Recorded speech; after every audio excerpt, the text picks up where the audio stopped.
The cold air is thin in the high Andes, sharp against the skin, carrying whispers from ancient stones and towering peaks. The mountains seem alive, their jagged faces etched with time, shadowed by clouds that drift like the spirits of those who walked these paths centuries ago. The Andes are not just a backdrop, they are the heartbeat of the land, rising like colossal guardians, cradling a civilization that once stretched its influence over vast territories. These peaks are the keepers of stories, of resilience, innovation, and a bond with the earth that still stirs the soul. At the center of this rugged expanse lies a world built by hands and hearts that refuse to be defeated by the harshness of their surroundings. It was here, amidst these towering giants, that the Inca Empire flourished. The Andes dictated everything: the food grown, the homes built, and the gods worshipped. Each stone, each terrace carved into the mountains, speaks of a people who understood how to bend nature to their will without breaking its spirit. It was a union, not a conquest, a partnership with the land. Rivers cut through valleys like silver veins, glinting under the sun, carrying lifeblood to the terraces. These terraces were no ordinary fields, they climbed the mountains in orderly steps, creating miracles out of barren slopes. Crops like potatoes and maize thrived here, nourished by a complex irrigation system so advanced it could rival modern engineering. Yet these innovations were not simply functional, they mirrored the harmony the Incas sought with the land. The earth wasn't just soil, it was a mother to be nurtured and respected, known as Pachamama. Walking among these remnants, one can almost hear the hum of voices that filled the air in times long gone. The Andes must have echoed with songs of work and celebration, prayers rising to the heavens in gratitude and hope. It's a sobering thought, a civilization so vast and intricate, spread across harsh terrain, built entirely without the wheel, iron tools, or written language as we know it. Instead, they used their hands, their minds, and their hearts to shape the world around them. The Andes gave them the canvas, the Inca painted it with ingenuity and determination. The sheer scale of their accomplishments stirs something profound. Imagine gazing at Machu Picchu, perched high above the sacred valley, its terraces clinging to the mountainside like emerald staircases to the sky. Even now, it feels sacred, as though the stones remember the footsteps of priests, farmers, and warriors. The air feels charged, as though the past refuses to let go. Each structure is a testament to the human spirit's refusal to be limited by circumstance, its desire to create beauty even in the face of adversity. Beyond the marvels of their engineering and agriculture, the Andes also shaped their spirituality. The Inca believed the mountains were sacred, living beings with spirits called apis. They were protectors and providers, towering links between the mortal world and the divine. In the skies above these peaks, the sun, Inti, reigned supreme, his golden rays bringing life to all. Temples of unimaginable splendor were built in his honor, their alignment so precise that they captured the light in ways that spoke of both science and reverence. It was not just a belief system, it was a way of seeing the universe as a living, breathing entity. The Andes are a place of extremes, of contrasts that the Inca turned into opportunities. Where others might have seen only isolation and hardship, they saw possibility. They built cities like Cusco, the navel of their world, and turned it into a hub of culture and power. They connected their empire with a network of roads, stretching over 24,000 miles, threading through mountains, forests, and deserts. These roads were more than pathways, they were lifelines, carrying armies, messengers, and trade goods, weaving the empire together like threads in a vast, intricate tapestry. The allure of this empire doesn't just lie in its achievements, it's in the way it speaks to something timeless. It reminds us of the strength within us to adapt, to create, and to persevere. The Andes, harsh and unforgiving, were transformed into a sanctuary, a stage for human brilliance. In every stone placed, and every seed planted, there is a sense of gratitude, an understanding that humanity thrives not by fighting nature, but by working with it. And yet, the Andes remain enigmatic, their slopes shrouded in both mist and mystery. They watch over the remnants of the Inca Empire with a quiet intensity, as if guarding the stories of those who once called this place home. To stand in their shadow is to feel small and yet deeply connected to something greater, something that endures beyond time. The mountains whisper of resilience, of hope, and of a people who once turned stone and soil into a masterpiece. The wind sweeps across the ancient valleys of the Andes, carrying with it the faint scent of earth and history. Long before the Incas rose to power, long before the names of rulers and gods echoed through these mountains, there were people who laid the foundation for everything to come. In a world of towering peaks and endless skies, they dared to plant the seeds of civilization. Their stories are not written in books, but in the earth itself, in the ruins of temples, in the patterns of irrigation canals, and in the echoes of a time when humans first began to shape the Andean landscape. Far to the north, where the arid coastline meets the mountains, the land still whispers the name Norte Chico. It is here that one of the world's earliest civilizations quietly thrived, nearly 5,000 years ago. There were no massive armies, no sprawling empires, yet these people built monumental architecture that still stands, defying the passage of time. At places like Caral, massive pyramid-like structures rise from the desert, their presence a testament to a vision far beyond survival. They gathered not just to exist, but to build, to create, and to find meaning in the world around them. Theirs was a life centered around the rhythms of the land. The rivers, flowing down from the mountains, became lifelines. Ingenious irrigation systems transformed barren soils into fields capable of sustaining communities. Cotton, the soft fiber that would later clothe civilizations, was grown in abundance here, alongside beans, squash, and fruits. These were not random acts of farming, they were acts of faith, of careful planning and cooperation. The Norte Chico showed that even in the harshest of landscapes, the human spirit could carve out a home and a future. To the south, in the highlands and valleys, the Chavan people would later build upon this foundation, weaving together the threads of a culture that would influence the Andes for centuries. The heart of their world pulsed in Chavan de Huántar, a sight that still leaves those who visit it awestruck. Walking through its labyrinth of stone passages, one can almost hear the hum of rituals long past, feel the weight of the sacred. The Lanzan, a massive carved stone at the center of it all, rises like a conduit between earth and sky, its intricate designs a puzzle of jaguars, eagles, and serpents, symbols of power, transformation, and connection to the divine. The Chavan understood something profound, that people are bound together not just by survival, but by shared beliefs and purpose. Their temples became places where humans gathered not just to worship, but to feel united. Art, too, flourished here, with pottery and textiles that spoke of a vision as intricate and bold as the carvings on their sacred stones. Their craftsmanship was more than beauty, it was the language of a people expressing their place in a vast, mysterious world. Yet, it wasn't only in temples or monuments that these early cultures left their mark. They transformed the Andean world in ways that would ripple through time. Agriculture, that lifeblood of civilization, was no longer confined to flat, fertile land. Terraces were carved into mountainsides, creating steps where there had been none, capturing water, and making the impossible possible. These innovations weren't just practical, they carried a sense of reverence for the earth. Each terrace was a prayer, each canal a promise to care for the land that gave so much in return. But these weren't isolated efforts. Across the Andes, other cultures flourished, each contributing their own wisdom and strength. The Nazca, with their mysterious lines etched into the desert, honored the forces that governed life, water, fertility, and the cycles of the heavens.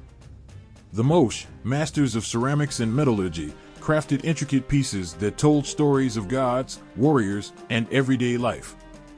The Wari and Tiwanaku, later powers, built cities that stood as marvels of urban planning and political ingenuity, foreshadowing the great empire yet to come. The Andes seemed to call to these early peoples, shaping their lives and spirits. In their hands, stone was not just stone, it was transformed into homes, fortresses, and sanctuaries. Water was not just water, it was channeled and revered. The harshness of the mountains and deserts became a teacher, showing them how to adapt, how to thrive. And through it all, they found ways to bind themselves to one another. Shared labor, shared ceremonies, shared stories, they became more than individuals, more than families. They became communities, woven together like the patterns in their textiles. Even now, standing in the shadow of their creations, it's hard not to feel a shiver. There is a sense that these people understood something we often forget, that humanity is at its greatest not when it conquers, but when it learns to coexist. The Norte Chico, the Chavan, and the many other cultures that came after them didn't merely survive in the Andes. They built the foundation for something enduring, something extraordinary. Their legacy is etched into the land, as timeless and enduring as the mountains that cradled them. High in the Andes, under a vast, piercing blue sky, the ruins of ancient cities whisper tales of power and innovation. These stones, worn smooth by the passage of time, once formed the heart of empires that thrived long before the Inca ruled the mountains. The Wari and Tiwanaku cultures, each in their own way, shaped the Andes into a land of connection and control. Their voices echo through the ages, not in words, but in the roads they carved, the cities they built, and the beliefs they carried. The Tiwanaku rose in the shadow of Lake Titicaca, where the air is thin, and the light is sharp enough to etch shadows deep into the earth. There, near the shimmering waters of one of the highest lakes on the planet, they built their center, a place that still feels charged with something ancient. Tiwanaku was more than a city, it was a vision in stone, with massive gateways and intricately carved monoliths that spoke of gods and cosmic order. The Acapana Pyramid loomed large, its terraces aligning with the heavens, while the gateway of the sun seemed to open into another world, its figures etched with mysteries still not fully understood. The Tiwanaku were master planners, weaving their understanding of the cosmos into the very layout of their city. Their engineers redirected rivers, controlled water flow, and created raised fields that defied the high-altitude frost. These fields, known as succucalas, were not just practical, they were ingenious, harnessing warmth and nutrients to sustain large populations in a harsh environment. Their ability to mold the land reflected a belief that humanity and nature were not separate, but intertwined. To the north, in what is now Peru, the Wari built their own legacy, one that hummed with ambition and reach. Their cities sprawled across the Andes, connected by a network of roads that defied the mountains. Unlike the stone walls of Tiwanaku, the Wari relied on adobe, shaping the earth into structures that spoke of their organized and forward-thinking society. In places like Picolacta, their urban planning came alive, straight streets, rectangular buildings, and walls that stood as symbols of power and order. But the Wari were not only builders, they were thinkers, innovators, and strategists. Their understanding of governance was unparalleled, a model that would later shape the Inca's grand empire. They introduced centralized control, ensuring that food, resources, and information flowed smoothly between regions. Granaries dotted their territories, securing sustenance for lean times. This was not ruled by chance, it was ruled by design, where the needs of the many were meticulously planned for. The Tiwanaku and Wari were worlds apart in some ways, one grounded in spiritual vision, the other in political strategy, but their legacies intertwined, creating a foundation that the Inca would inherit and expand upon. Their influence ran deeper than architecture or agriculture. It was woven into the fabric of Andean life, touching everything from governance to the sacred. Perhaps their most enduring gift was the road system, a marvel that seemed to challenge the very nature of the mountains. The Tiwanaku laid early routes, pathways that linked their settlements and sacred sites, threading through valleys and across ridges. The Wari expanded upon this, crafting roads that connected distant cities and allowed armies, messengers, and goods to move with astonishing speed. These were not simple paths, they were arteries, carrying the lifeblood of their empires. Centuries later, the Inca would build upon these trails, creating the Kapagnan, the great Andean road network that bound their vast empire together. Religion, too, bore their mark. The Tiwanaku's vision of the cosmos, with its focus on dualities, sky and earth, sun and moon, echoed in the Inca's beliefs. The Tiwanaku god Viracocha, the creator deity who emerged from the waters of Lake Titicaca, would later become central to the Inca pantheon. Rituals of the sun and offerings to the earth began with these early peoples, their practices shaping how the Andes connected the sacred and the mundane. The Wari, in their way, influenced not just what people believed, but how those beliefs were spread. They understood that power could be extended through religion as much as through roads or armies. They built ceremonial centers where priests wielded influence, guiding the faithful and uniting diverse communities under shared rituals. The idea that faith could bind an empire was not new, but the Wari refined it, giving the Inca a model to follow and surpass. Standing amid the ruins of these cultures today, it's impossible not to feel a sense of awe. The massive stones of Tiwanaku's temples seem to pulse with a quiet energy, as if the spirits of the past linger there. The grid-like streets of Wari cities tell of a people who saw patterns in the chaos, who shaped their world with logic and precision. Both cultures remind us that greatness is not born in isolation, it is built on the shoulders of those who came before, on their dreams and struggles, their triumphs and failures. The Wari and Tiwanaku left behind more than ruins. They left an inheritance of ideas, systems, and stories, a gift to the future rulers of the Andes. The Inca, who would one day rise to power, did not create their empire from nothing. They walked roads that had already been laid, ruled with methods already tested, and prayed to gods whose names had echoed for centuries. The Andes may have shaped these early cultures, but the Wari and Tiwanaku, in turn, shaped the Andes into a land ready for greatness. The wind swept across the high plains, its whispers carrying stories older than the stones of the mountains. The sun hung low on the horizon, its golden light spilling over the jagged peaks of the Andes, painting the sky in hues of fire and promise.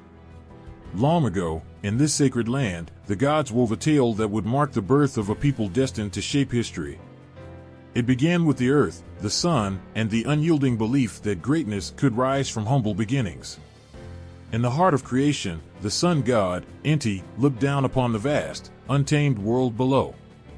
He saw the chaos, the disunity among people scattered across the valleys and mountains.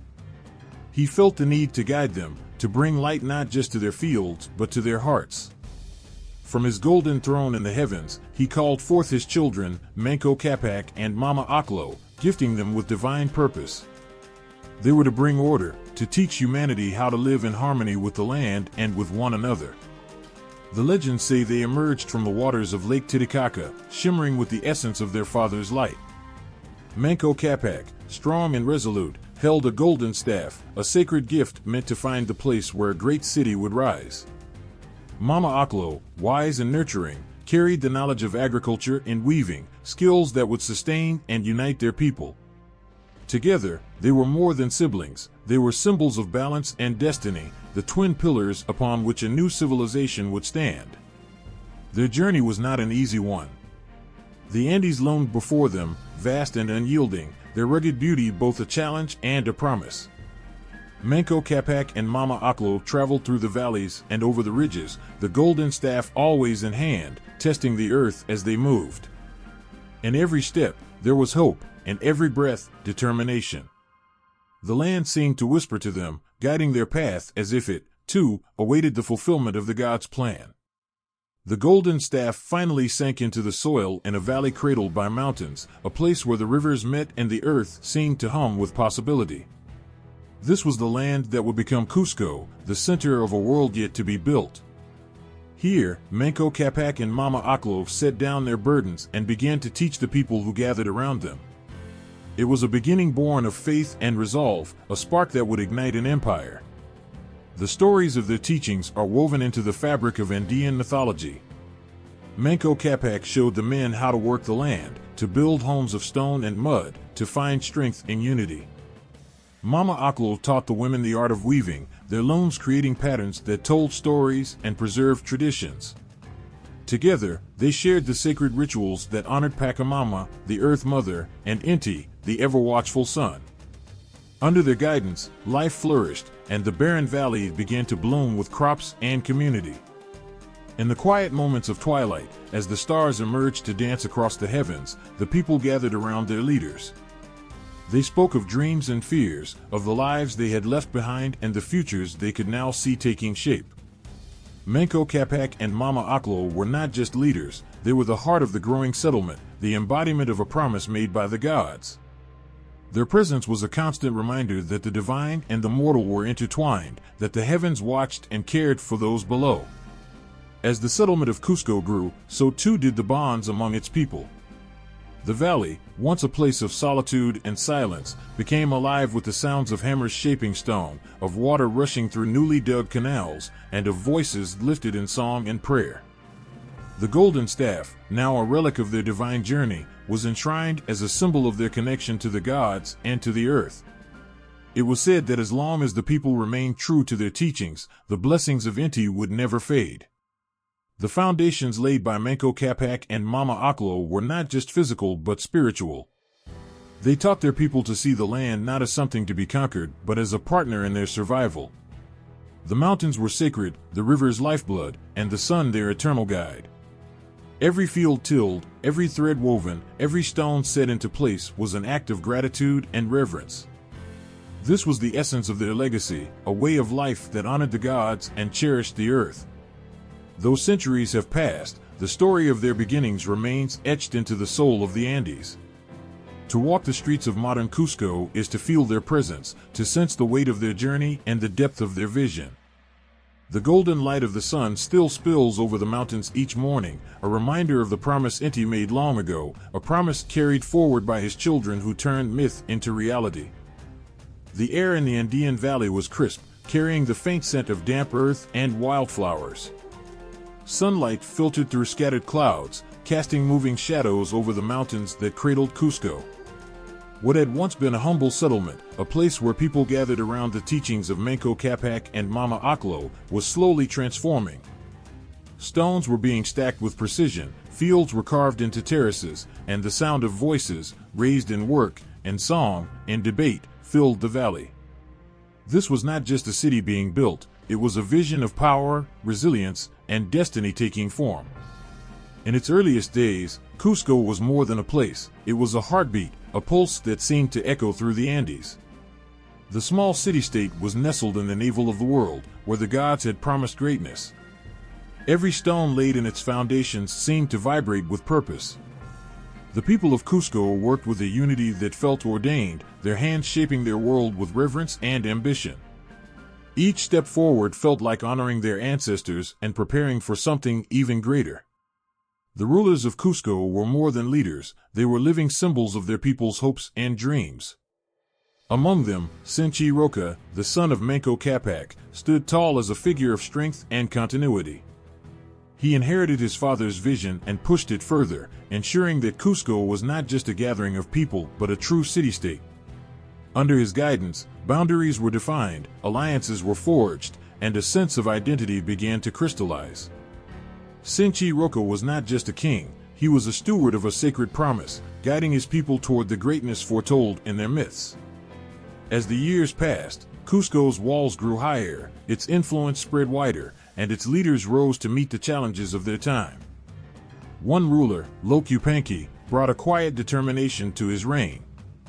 His was not a rule of dramatic conquests or grand speeches, but one of careful planning and deep connection to his people. He emphasized the importance of the land and its gifts, ensuring that the terraces were expanded and irrigation systems improved. Under his leadership, the city's farmers flourished, their fields yielding food that sustained the growing population. Locupanqui's reign was like a steady river, nourishing the roots of Cusco's greatness.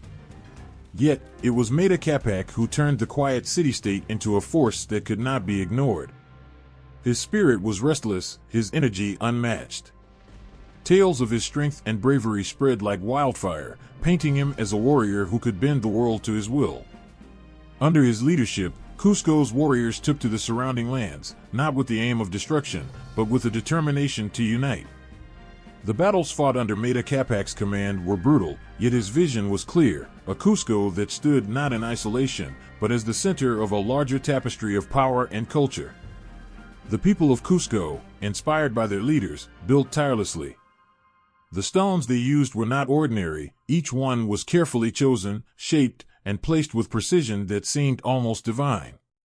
Walls fit together so seamlessly that not even a blade of grass could slip between them. These walls were more than fortifications, they were statements of intent, silent declarations that Cusco was meant to endure. The city began to take on a life of its own.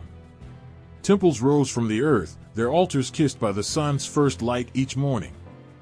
The streets, though modest, were laid with purpose, reflecting an order that mirrored the heavens. The central plaza became a place where life unfolded in its many forms, markets bustled, rituals were performed, and decisions that would shape the city's future were made. Cusco was no longer just a city, it was becoming a symbol, a beacon of unity and strength in a land of fragmented tribes. Each ruler added their voice to the growing symphony of Cusco's history, each one leaving behind echoes that still resonate in the stones and soil. Capac Yupanqui, a ruler of great cunning and vision, strengthened Cusco's foundations both militarily and spiritually. He saw not just what was, but what could be, and he worked tirelessly to secure alliances and expand the city-state's influence. His reign was marked by a balance of force and diplomacy, a delicate dance that brought prosperity to his people. And through it all, the people of Cusco carried the weight of their history with pride. They worked the land with hands hardened by labor, but their hearts were soft with gratitude for the blessings of Pachamama. They prayed to Inti with faces uplifted, their songs rising to meet the sun. Every act, whether building a wall, planting a seed, or raising a child, was infused with the knowledge that they were part of something greater, something timeless. By the time Inca Roca took the throne, Cusco was no longer just a city, it was a force. Inca Roca, with his charisma and intelligence, brought a new level of organization to the burgeoning state. He strengthened the bonds between the ruling class and the people, fostering a sense of shared purpose. His reign saw the city's infrastructure expand, its influence grow, and its spirit deepen. Under his leadership, Cusco began to radiate outward, touching the lives of those in distant valleys and highlands. The city-state of Cusco was still young, still finding its way, but it was undeniable that it carried within it the spark of something extraordinary. Its rulers, its people, and its sacred connection to the gods all pointed toward a destiny that even the mountains could not contain. The walls of Cusco, built stone by stone, were not just physical barriers, they were monuments to the strength, faith, and dreams of a people who believed, with every fiber of their being, that their city was meant for greatness. The valley was shrouded in uncertainty, the air heavy with the scent of coming change. Far beyond the quiet streets of Cusco, warriors from rival tribes gathered, their weapons gleaming under the relentless sun. The city, nestled in the embrace of the Andes, stood vulnerable. Its walls, though strong, seemed almost insignificant against the tide of enemies. Within the city, fear gripped the hearts of its people. And yet, from this moment of peril, greatness emerged, born not of fortune but of a man whose vision could move mountains. Pachacuti was not the chosen heir, nor the one Cusco's people first looked to for salvation. He was a prince, a second son, underestimated and overlooked. But when the invaders bore down upon the city, it was Pachacuti who rose. With a fire in his heart and the resolve of his ancestors guiding him, he transformed himself into a warrior, a strategist, and a leader. He rallied the defenders of Cusco, his words striking chords of courage where there had been only doubt. His command turned chaos into unity, and his determination became a force that the enemy could not withstand. The victory was not just a triumph of arms, but a moment that shifted the course of history.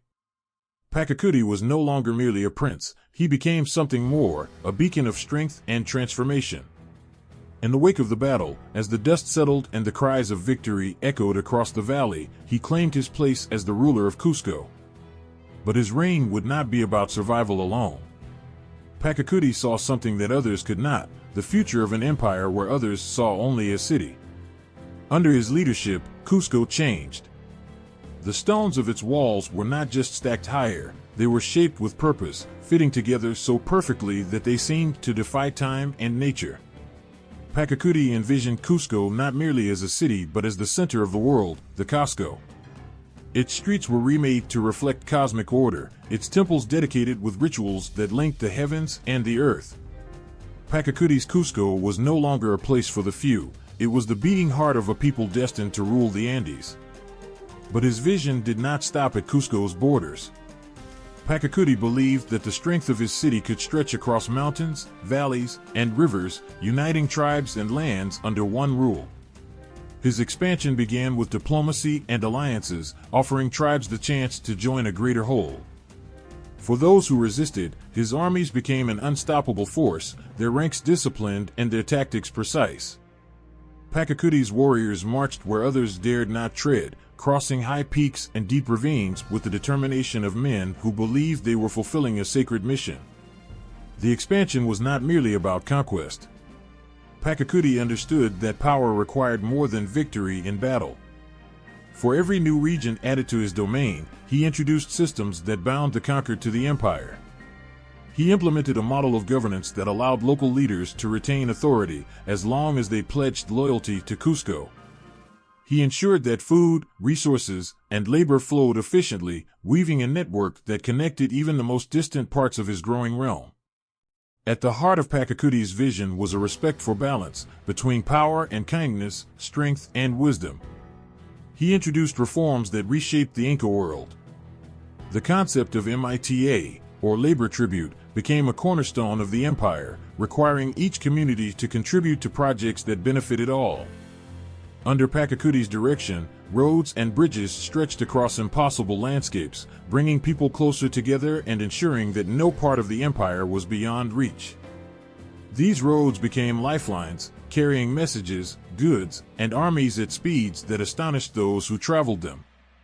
Pacacuti's reforms extended to the spiritual and cultural fabric of his people. He redefined the worship of Inti, the sun god, elevating it to a central place in Inca life. He ordered the construction of the Coricancha, the Temple of the Sun, its walls adorned with gold that shimmered like sunlight itself.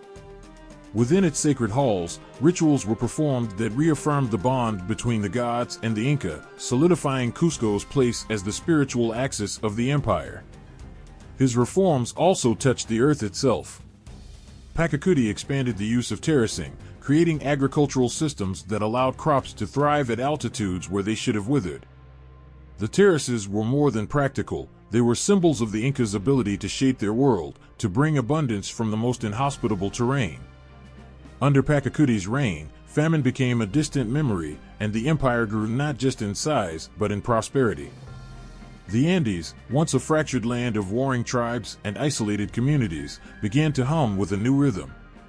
Under Pacacuti's rule, the Inca Empire stretched from the northern peaks of what is now Ecuador to the southern deserts of Chile. Each new conquest was woven into the fabric of the empire, its people brought into a system that promised order, stability, and purpose. Pacacuti was more than a conqueror or a king. He was a builder, an innovator, a man whose vision transcended the limits of his time. His reign was a symphony of stone and sun, of roads that defied gravity and fields that defied hunger. He turned fear into hope, chaos into order, and a city into an empire. And though the mountains he ruled over stood eternal, even they seemed to bow to the will of a man who could see beyond their peaks. The air in Cusco felt sacred, heavy with the weight of purpose. It was not merely the capital of a great civilization, but the center of an intricate web, a system so finely balanced that even the gods seemed to hold it in reverence. At its heart stood the Sapa Inca, the child of Inti, the sun god. This was not just a man, but a living embodiment of divine will, a bridge between the heavens and the earth. His every word carried the force of law, his presence radiated power, and his authority stretched across valleys, mountains, and deserts, uniting a vast and diverse empire. The Sapa Inca was not alone in shaping this world. Beneath him, the empire moved like a well-crafted machine, its gears turning with precision. The organization that sustained the Inca realm was not built on chaos or conquest alone. It was a masterpiece of administration, a living organism in which every part had its role. The Sapa Inca stood as its beating heart, but its lifeblood coursed through a structure that extended to the furthest reaches of the Andes. The empire was divided into 4 vast regions, or suyus, radiating outward from Cusco. Each region was overseen by an official of great skill and loyalty, their task to enforce the Sapa Inca's will and ensure the people prospered. These regional governors were not chosen lightly. They were men of wisdom and strength, capable of balancing the needs of their people with the demands of the empire. They walked the fine line between power and servitude, their authority immense, but always subordinate to the golden throne in Cusco. Beneath these governors, the layers of administration deepened. The empire relied on Caracas, local leaders who knew the rhythms of their lands and the hearts of their people. These men were the voice of the common folk, their knowledge and influence essential to maintaining order. The Caracas ensured that fields were planted, roads maintained, and labor provided for the grand projects that defined the empire. Yet their roles were more than practical. They were bridges, binding the people to the empire with threads of loyalty and trust. At the center of this vast hierarchy, the Sapa Inca reigned with an authority that felt both absolute and benevolent. His role was not merely to command, but to serve as a guide, a father to his people. He listened to the voices of his advisors, a council of nobles and priests whose wisdom sharpened his rule. Decisions were not made lightly, for every law passed, every tribute demanded, carried the weight of 1,000 lives. The Sapa Inca's duty was to ensure balance, to maintain the harmony that allowed the empire to thrive. The Inca administration did not rely on written records, yet its efficiency rivaled that of any great civilization. Information flowed along the empire's roads like blood through veins. Messages were carried by chasquis, runners trained to endure the hardships of the mountains. These men were the lifeline of the administration, their legs swift and their minds sharp, carrying news, commands, and reports with astonishing speed. At the heart of this system were the quipus, cords knotted with precision, each twist and turn encoding information. These simple but profound tools allowed the Inca to track everything from harvests to taxes, ensuring that no corner of the empire was forgotten. Labor was the empire's currency, and the MITA system ensured its flow. Every man, woman, and child contributed to the greater good, their work building roads, temples, and terraces. Yet this was not slavery but a duty born of pride and shared purpose. The people gave their labor not out of fear, but with the understanding that their work was sacred, their efforts part of something eternal. The MITA was not a burden but a bond, connecting every person to the empire's vast and intricate tapestry. The Sapa Inca's authority was not just political, it was spiritual. He was the high priest of the empire, the mediator between the gods and the people. His rituals ensured the sun's rise, the rain's return, and the earth's fertility. When he spoke, it was as if the mountains themselves had answered the prayers of the people. His palace was more than a home, it was a temple, its halls filled with the treasures of the empire and the whispers of the divine. Every aspect of governance, from the highest decisions to the smallest tasks, was infused with a sense of purpose. Roads were built not just to connect cities, but to unite hearts. Temples were constructed not just to honor the gods, but to remind the people of their shared destiny. The fields were tilled not just to feed families, but to sustain an empire that stretched beyond the horizon.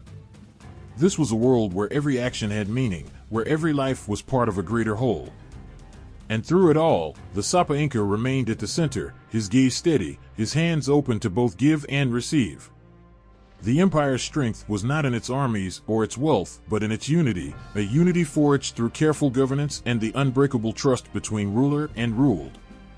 The Andes whispered their approval, their peaks standing as silent witnesses to a civilization that had turned stone and soil into a legacy that would endure for centuries.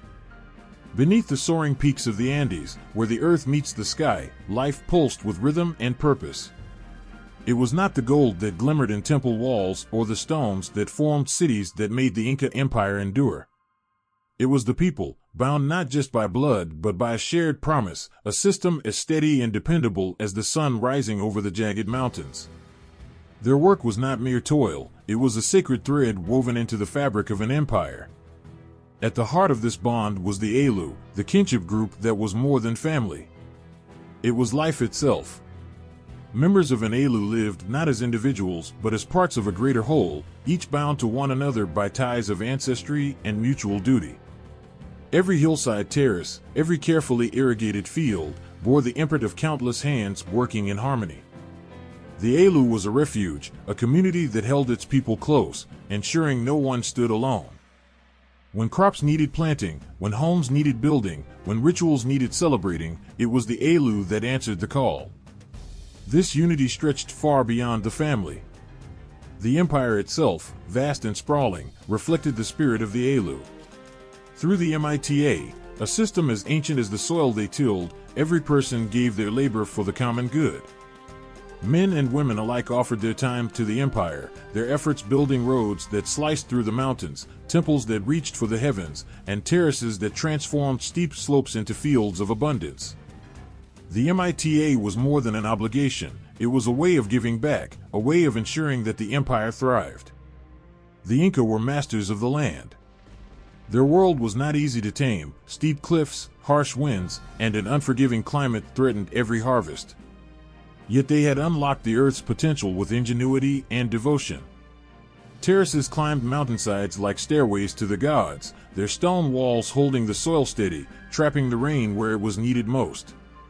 Crops like maize and quinoa flourished in these impossible gardens, feeding villages and cities alike. In places where water was scarce, canals and aqueducts wound through the land, carrying life to even the driest corners. Agriculture was not just survival, it was a form of artistry. Potatoes, cultivated in countless varieties, grew in the cold heights where little else could survive. Llamas and alpacas, sacred animals that roamed the Andean slopes, provided wool for textiles and meat for feasts. These gifts of the land were not kept by a single family or hoarded by the wealthy. They flowed through the empire like rivers, their bounty shared so that all could benefit. The surplus of one region became the salvation of another, creating a system where famine was kept at bay and prosperity touched even the farthest villages. Yet food was only one part of this intricate economy. The hands that worked the fields also spun threads, weaving patterns as timeless as the mountains that watched over them. In the empire, textiles were more than clothing. They were symbols of identity, status, and devotion. Each thread, each dye, carried meaning, speaking of the wearer's place in the world. The finest garments, woven from the soft wool of vicuñas, were reserved for the Sapa Inca and his closest advisors. But every village produced cloth, its people contributing their artistry to the empire's wealth. The Incas' wealth did not reside in markets or coins. They had no need for money, no bustling bazaars where goods were bought and sold.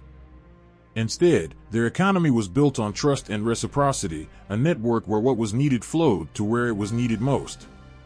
The state held granaries filled with grain, storehouses packed with wool and tools. These treasures were not guarded jealously but redistributed with care. In times of need, when crops failed or disasters struck, the empire's stores opened wide, ensuring that no one went hungry or unclothed. The power of this system lay in its balance. Every contribution, every act of labor, every gift of the earth returned to the people in some form. The Alu supported the individual supported the Alu, and the Alu supported the empire. It was a cycle as eternal as the seasons, as steady as the heartbeat of the mountains. But the system's true strength was its humanity. The Inca understood that no man could carry the world alone, that no woman's hands could weave the fabric of society without help. Together, they turned hardship into triumph, isolation into unity.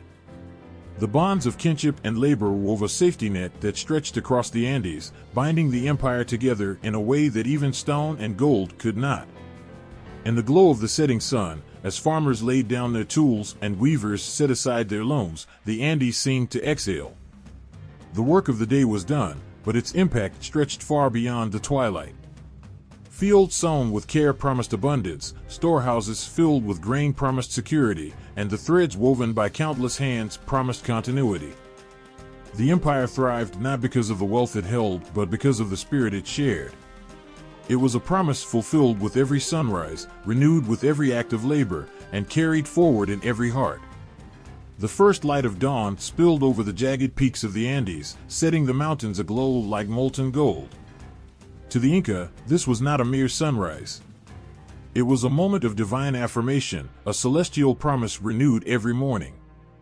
The sun, Inti, was not just the giver of warmth and life, he was the father of their people, the radiant force that bound the heavens and the earth.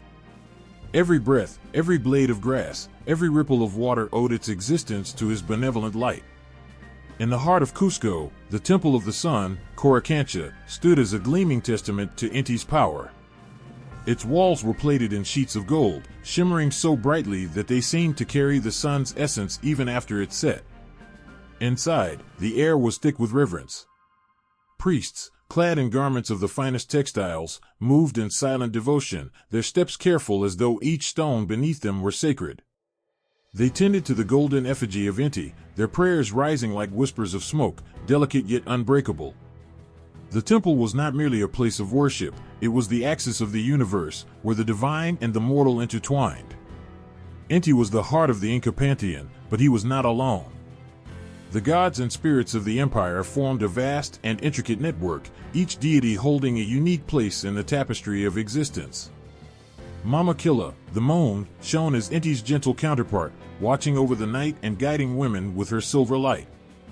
Pachamama, the earth mother, cradled the mountains and valleys, her nurturing embrace providing the soil's bounty.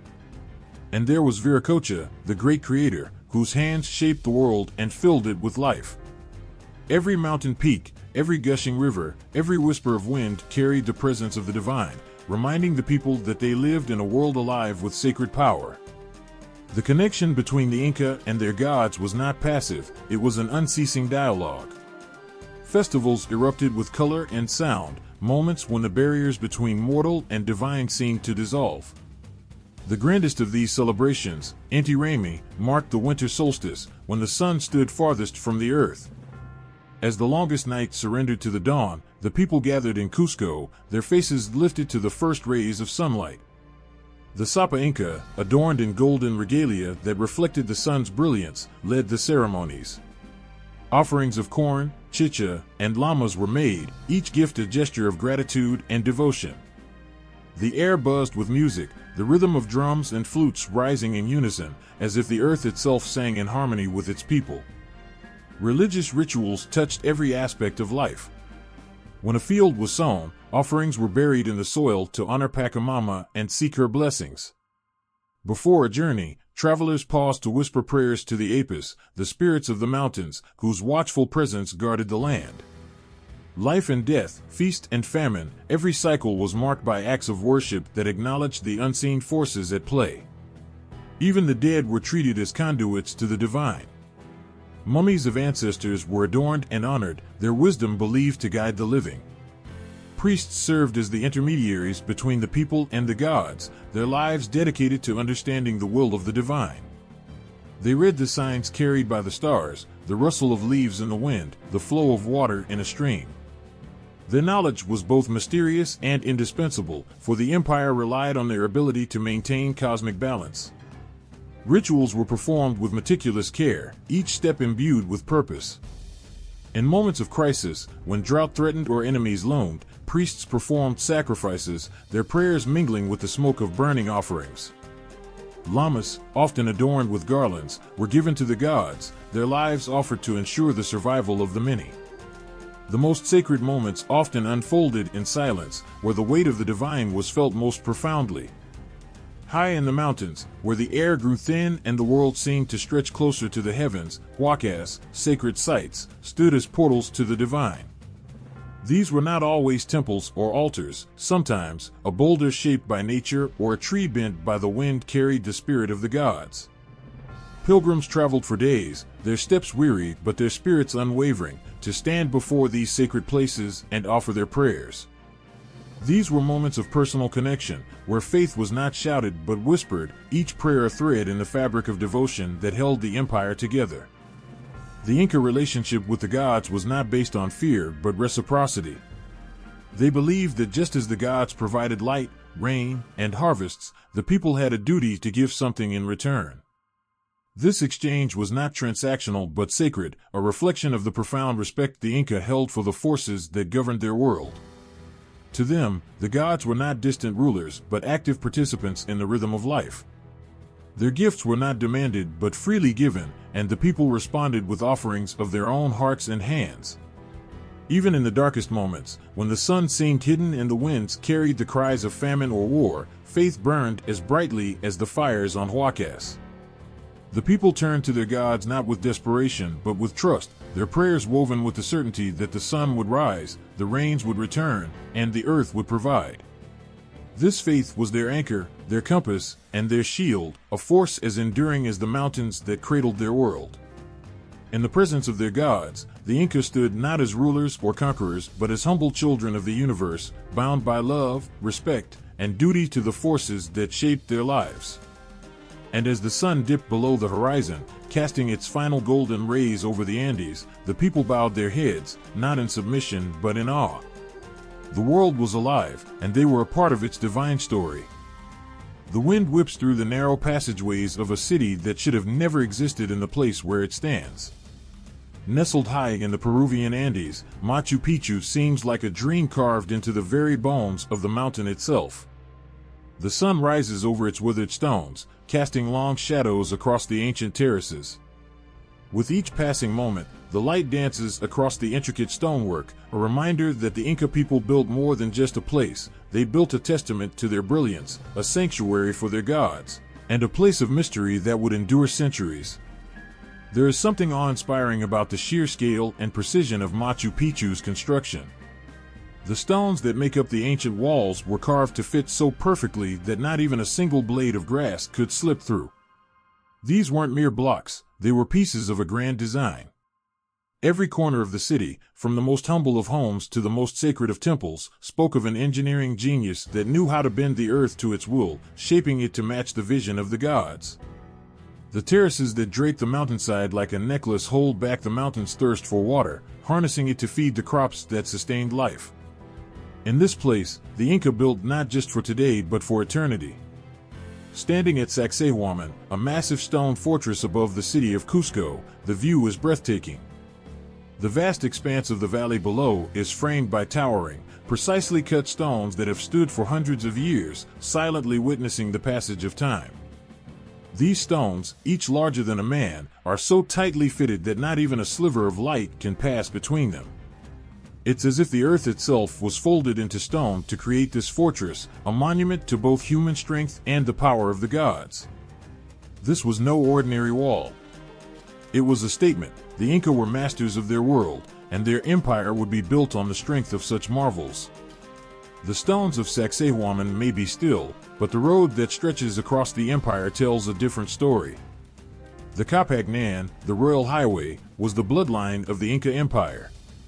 It wound its way across mountains, deserts, and valleys, connecting the heart of the empire to its farthest reaches.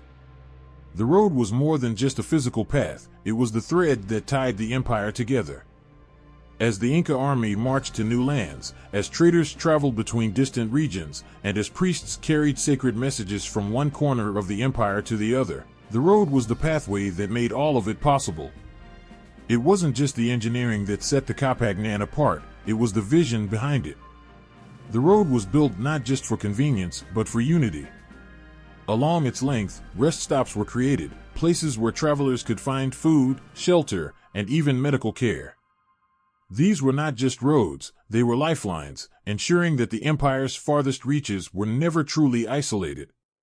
Even in the most remote villages, the road carried the pulse of the empire, the belief that no part of the world was too distant to be reached, and no need too small to be met. As the road stretched into the horizon, it was as though the mountains themselves had opened up their arms to embrace the empire.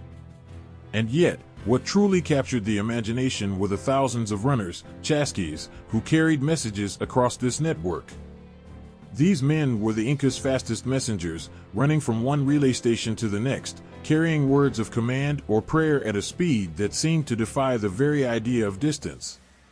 With each stride, they linked the empire together, creating a sense of unity that was as solid as the stones that lined the road. The Inca people knew that their greatness lay not only in their ability to conquer, but in their ability to connect, to create a system of infrastructure that could hold the entire empire in place. The roads were not just physical paths, they were the veins of the empire, circulating power, knowledge, and resources from one end to the other. Through the Kapagnan, the message was clear. The Inca were not just a people of war and conquest, they were a people of organization, of careful planning, of a relentless drive to make their world not just work, but thrive. The marvels of Inca architecture and infrastructure were not limited to the monumental cities and roads that remain today. They were embedded in every corner of life. In the Andean highlands, the Inca built entire systems of agricultural terraces that stretched for miles, transforming steep mountainsides into fertile fields. Each terrace was built with precision, the stone walls forming a grid of life where crops could grow where they had no right to grow. Ingeniously designed irrigation channels brought water to these high-altitude fields, turning the mountains into a thriving garden that fed not just the empire, but the spirits of the land. In every stone, in every brick, and in every road, there was a story of human ingenuity, a story of faith, and a story of people working in harmony with the land.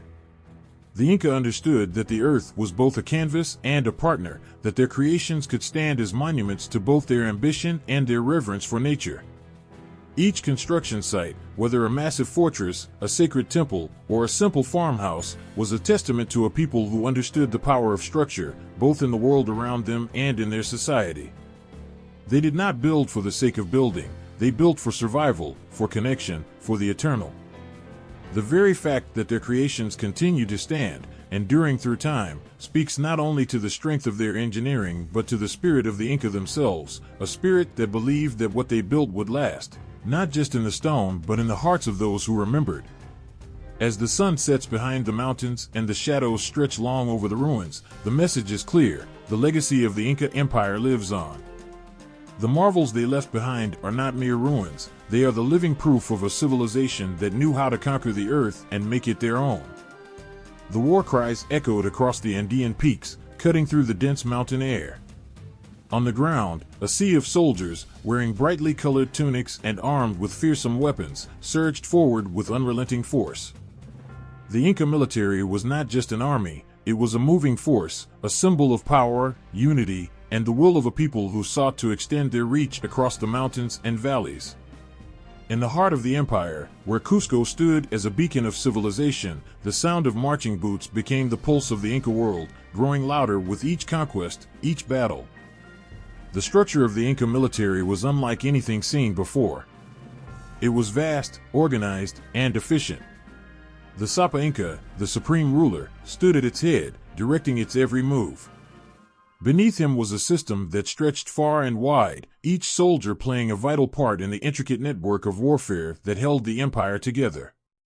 Unlike armies of the past, which often relied solely on brute strength, the Inca military was built upon discipline, strategy, and the ability to adapt to every new challenge they faced.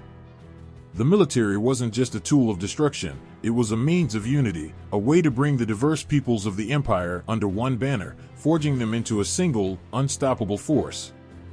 At the heart of the Inca military were the generals, known as Apoquilcas, who commanded great legions of warriors. These men were not just leaders, they were tacticians, skilled in the art of war, able to read the land and the enemy like a map.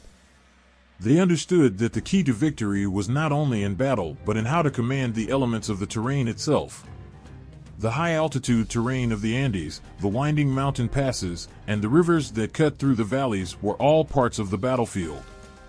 These generals knew how to use the land to their advantage, how to strike when the moment was right, and how to retreat when victory wasn't yet within their grasp.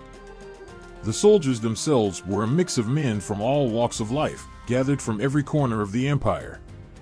Some came from distant villages, having never seen the face of the Sapa Inca, but ready to fight for the empire's cause.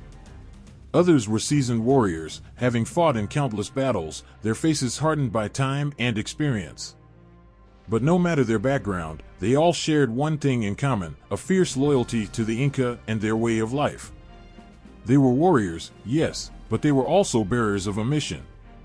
They were the force that brought unity to the empire, that extended its reach to places no one could have imagined. Their weapons were their tools of survival, but their true strength lay in their conviction. As the army moved through the regions they sought to conquer, their strategies were as much about diplomacy as they were about warfare.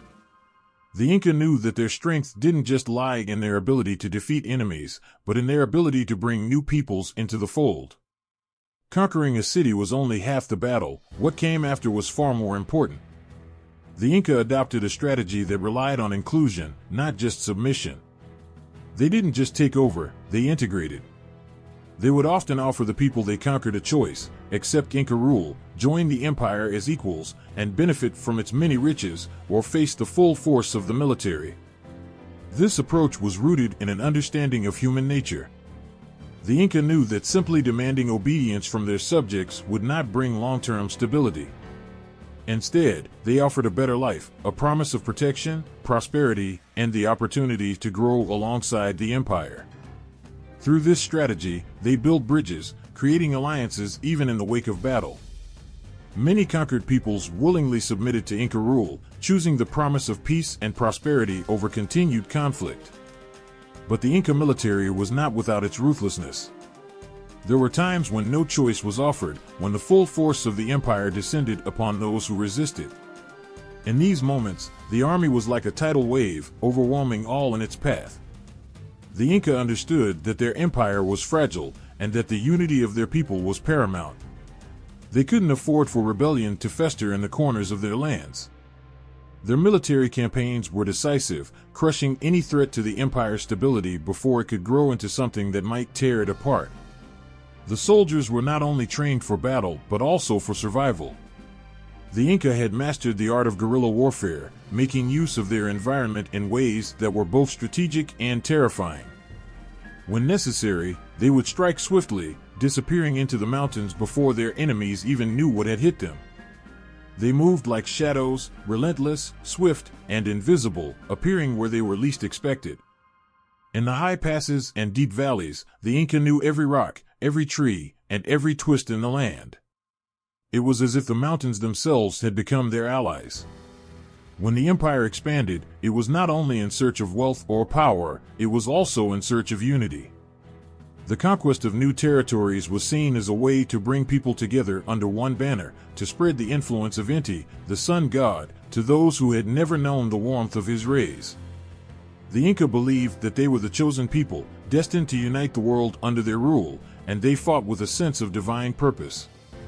Every victory was a testament to their strength, but also to their ability to adapt, to change, and to overcome. The conquest of each new land was not the end of the story, it was only the beginning. As the empire grew, so did the complexity of their military operations. The roads they built, stretching from one corner of the empire to the other, were not just for trade, they were also lifelines for the army, enabling quick movements of troops, supplies, and messages. It was a sign of the empire's power, its reach, and its ability to maintain control over vast distances. In the end, the Inca military was more than just an instrument of war, it was the backbone of an empire. It held together the scattered lands, the diverse cultures, and the peoples that made up the empire. Through a combination of strength, strategy, and diplomacy, the Inca built an empire that stretched across thousands of miles. Each conquest, each battle, each soldier who marched through the empire's vast territories left their mark. They were the ones who made it possible for the empire to exist in the first place, a monumental achievement in the history of mankind. The fires burned brightly in the dark of night, their light flickering over the faces of the conquered peoples. They were weary, their lands taken, their homes lost, but the flickering warmth of the flames seemed to offer something else, a strange, unsettling hope.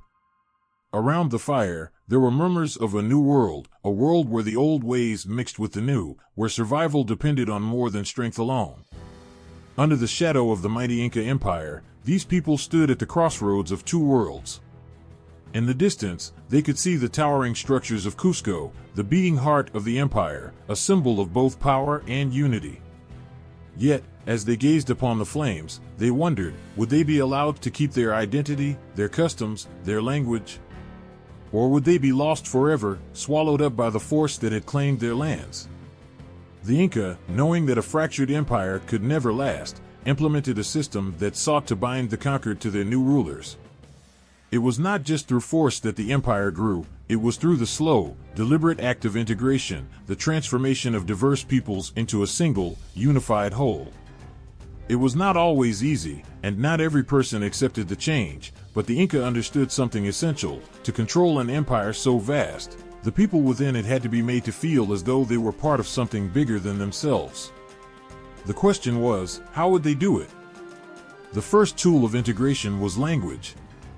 The Inca were masters of communication, and they knew that words carried power. For the Inca to unite their people, they had to make sure everyone spoke the same language. Quechua became the language of the empire. It was not just a means of communication, it was the thread that bound the people together. Across the empire, from the lush valleys of the Amazon to the barren heights of the Andean peaks, Quechua echoed in every village, in every city, and on every battlefield. It was a language that carried the weight of the empire's history and its future, and through it, the Inca gave the people of the empire a common tongue. For many, learning Quechua was a necessity, a way to communicate, a way to trade, a way to survive. But for the Inca, it was more than that. It was a way to show that the empire was one. The people were no longer just villagers from distant lands, they were now part of a single, vast society, each word they spoke a reminder of the unity that held them all together. The rise of Quechua became a symbol, one that transcended the barriers of ethnicity, bringing the people together with a shared identity. But language alone was not enough to ensure lasting unity.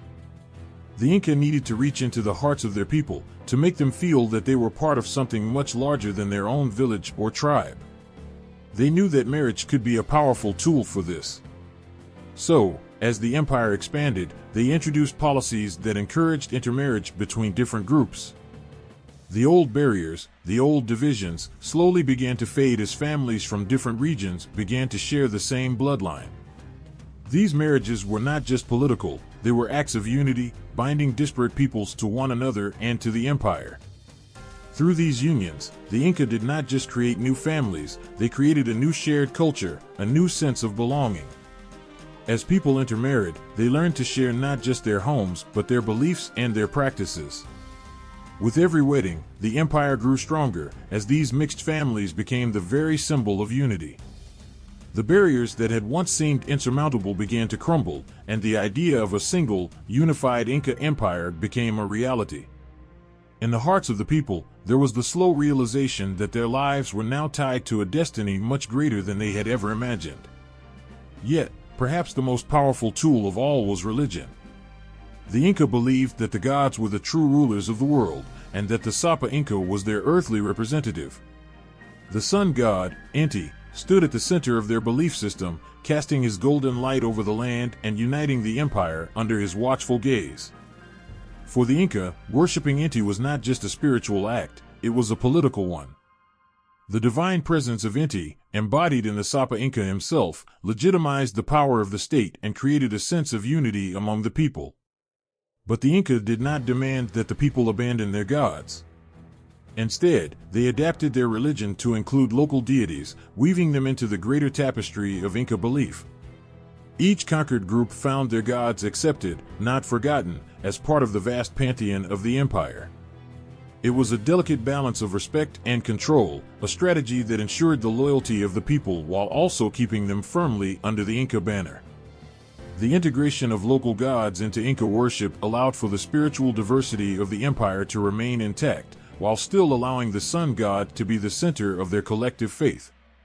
Festivals, too, played a central role in cementing this unity. The festivals, which celebrated everything from harvests to the cycles of the sun, were not just religious ceremonies, they were expressions of the empire's might and glory. In the grand plazas of Cusco, people from all walks of life, from all corners of the empire, would gather in worship and celebration. The Inca knew that a united people were not just an army or a workforce, they were a people bound by shared joy, a people whose collective strength came from their shared belief in the power of the divine. The priests, who were both spiritual and political leaders, played a vital role in this. They were the intermediaries between the people and the gods, and they helped to ensure that the faith of the people aligned with the goals of the empire. They were responsible for leading the ceremonies, interpreting the will of the gods, and ensuring that the people remained loyal to the divine order that the Inca had established. Through their guidance, religion became a powerful force for unity, an invisible thread that wove the diverse peoples of the empire together. As the empire expanded, the conquered peoples began to see themselves not as outsiders, but as part of something larger, a family united under the sun. The Inca Empire, though vast, was bound together by a shared language, a shared faith, and a shared sense of belonging.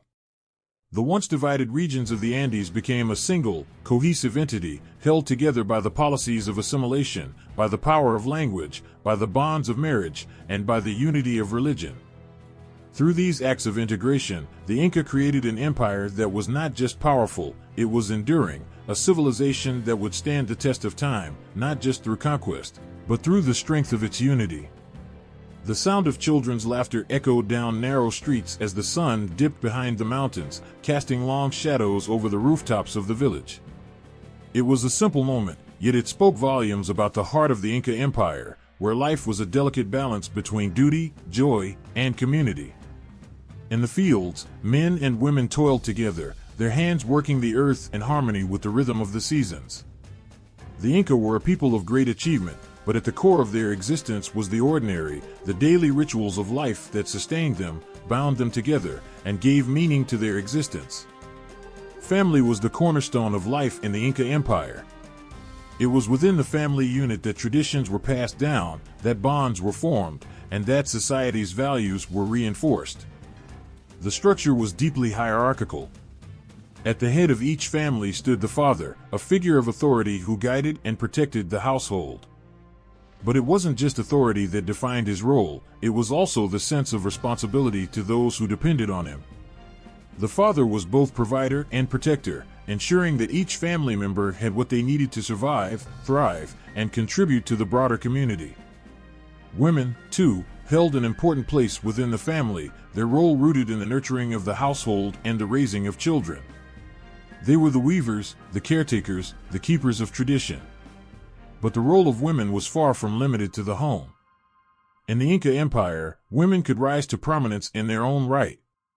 Some served as priestesses of the sun god Inti, participating in religious rituals that were as important as the decisions made by the Sapa Inca himself.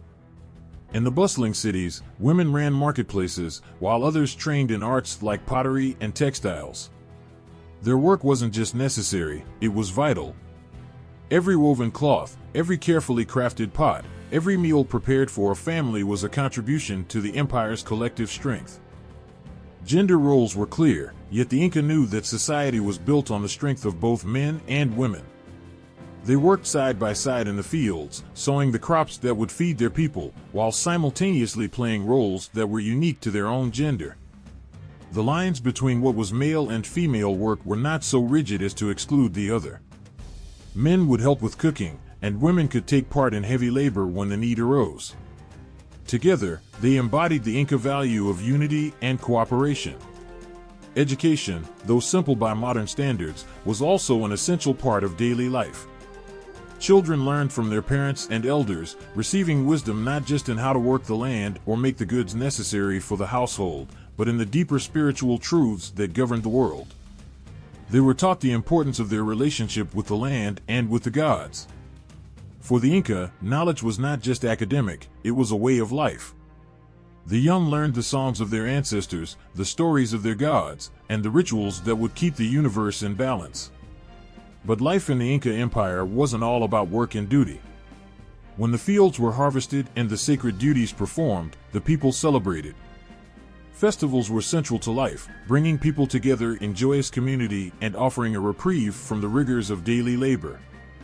The air would be filled with the sounds of flutes and drums, the streets alive with dancers wearing vibrant costumes that swirled as they moved.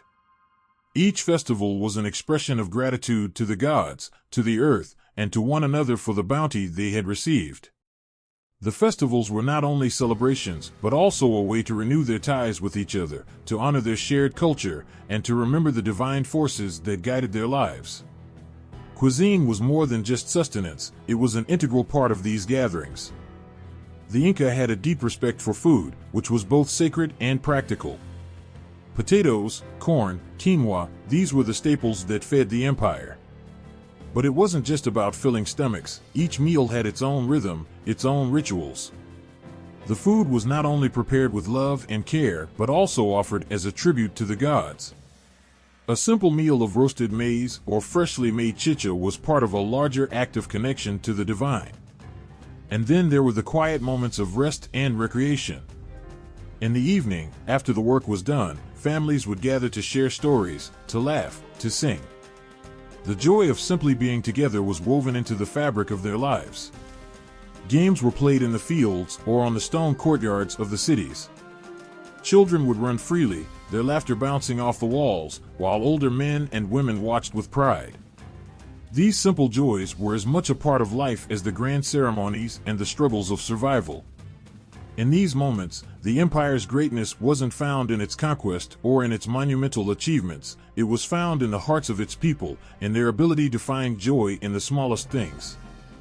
There was one game, in particular, that captured the spirit of the people, a game with a ball, played with vigor and enthusiasm, where teams of players raced across a field of packed earth. It wasn't just about competition, it was a celebration of strength, unity, and teamwork. Each match was a spectacle, and the crowd cheered with excitement as the players moved in perfect harmony, their bodies working as one. For a moment, the empire's vastness was forgotten, and all that mattered was the energy and spirit of the game. In the Inca Empire, daily life was shaped by a sense of balance, a balance between work and rest, between duty and celebration. The rhythms of the earth, the seasons, and the sun guided their actions, and the connection between the divine and the mundane was ever present. Family, community, and shared purpose were the threads that wove the fabric of life, each individual contributing to the greater whole. Though their lives were often shaped by the needs of the empire, they were also filled with moments of personal joy, of love, of laughter, and of peace.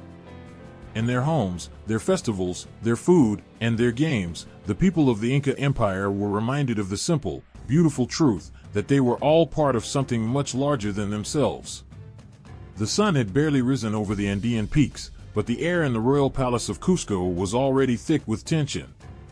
Within the great halls of the Sapa Inca's court, the murmur of voices grew louder, more insistent. At the heart of the empire, a battle was brewing, not of soldiers, but of bloodlines. The empire, once united under the firm hand of its ruler, now faced its greatest test, the deep, internal strains that threatened to tear it apart. The vastness of the Inca realm, which stretched across rugged mountains and fertile valleys, was about to be tested in ways that no one could have predicted. The great empire that Pachacuti had built with unparalleled vision and strength now stood on the brink of chaos. His son, Tupac Inca Yupanqui, had inherited the throne, but with that inheritance came immense responsibility. Ruling a vast empire was never going to be easy. The Inca Empire was diverse, its land stretched from the cold, high Andean plateaus to the lush valleys of the Amazon basin. Its people spoke different languages, followed different customs, and worshipped different gods. Keeping them all unified under one banner required more than just a strong leader. It required a steady hand, an unbreakable will, and an ironclad vision for the future. But when Tupac passed away, the weight of leadership fell on his successors, and that's when the cracks began to show. His death set off a chain of events that would test the very core of the empire. A crown that was once the symbol of unity became a coveted prize, and the very blood that had once united the Inca royal family now divided it. The struggle for power was about to take a dark and painful turn. Two brothers, both sons of the great Tupac Inca Yupanqui, each believed themselves to be the rightful heir. Huascar, the elder, carried the weight of tradition on his shoulders. He was the firstborn, and by the laws of succession, the throne should have been his. He was a man of dignity, steeped in the sacred responsibilities that came with being the Sapa Inca. To him, the empire's strength lay in its unity, in the preservation of its customs, and in the authority of the Inca family. He believed that his rule would maintain the peace that his father had fought for, that the empire could remain strong only if it remained undivided. On the other hand, there was Atahualpa, the younger brother. Raised on the front lines of war, Atahualpa's experiences had been vastly different. He had led armies, crushed enemies, and carved out territories in the far north of the empire. His victories had brought him not only glory but also loyal followers. His ambitions were not just for power, they were for change, for progress. He saw the empire as a living, breathing organism that could not be preserved by simply maintaining the old ways. In his mind, the empire needed to adapt, to expand further, to evolve into something stronger, something greater. To do that, it needed a leader who was willing to make hard choices, who could break free from tradition. The stage was set for a battle of ideals, of blood, of brothers. The War of the Two Brothers was about to begin, a conflict that would not only decide who would rule the Inca Empire, but also define its future. The war was not fought with the same honor and ceremony that had characterized previous Inca battles. This was a struggle driven by desperation, by a sense of betrayal, and by the desire for control over the future of the empire. It was a war that would pit family against family, brother against brother, tearing at the very fabric of the Inca legacy. Armies gathered, lined up across the mountain passes, their soldiers ready for the bloodshed that was about to come. The sound of drums filled the air, an ominous beat that echoed the heartbeat of a nation in turmoil. Huascar, secure in his belief that he was the rightful ruler, ordered his forces to march towards the north. He saw Atahualpa's supporters as rebels, traitors to the sacred order of the Inca. But Atahualpa's army was no less determined. His soldiers, seasoned by years of fighting on the frontiers, were fierce and loyal to the very core. The clash was inevitable. When it came, it was swift and brutal. The battle for the throne was not just a military confrontation, it was a fight for the soul of the Inca Empire. As the battle raged, there was no joy in the victory that followed. Atahualpa's forces triumphed. Huascar, the elder brother, was captured and paraded in chains. The pain in his eyes, the sorrow that weighed heavy on his heart, was a reflection of the empire itself, a once unified kingdom now torn apart by ambition and greed. The crown was his, but at what cost? Atahualpa stood on the precipice of power, his victory complete, but the realization of what had transpired left him hollow. He had won, yes, but at the expense of everything that had made the Inca Empire great. The bloodshed, the loss, the shattered bonds of family, it all weighed heavily on him, even as he took his seat upon the throne. But there were no easy answers, no easy path forward.